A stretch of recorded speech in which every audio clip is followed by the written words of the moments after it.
দিদিয়ার টুকিটাকিতে আপনাদের সবাইকে স্বাগত জানাই।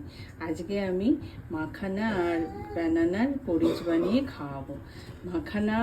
মাখানা এই কলা আর একটু দুটো খেজুর নিয়েছি, আর দুটো আখরোট নিয়েছি, আর একটু কাজু নিয়েছি। রায়া বেবিকে এই দুটো সব মিলিয়ে পরিচ বানিয়ে রায়া বেবিকে খাওয়াবো। এখন আমি মাখানাটাকে একটু রোস্ট করে নেব।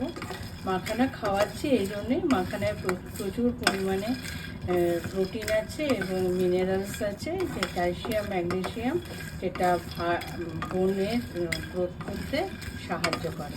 সেই জন্য মাখানাটা খাওয়াচ্ছি। মাখানাটা এবার আমি একটু গুঁড়ো করে নিচ্ছি।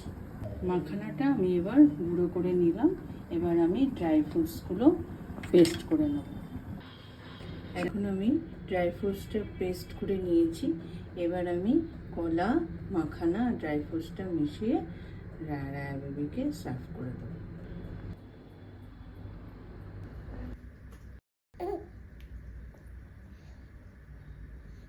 Yummy.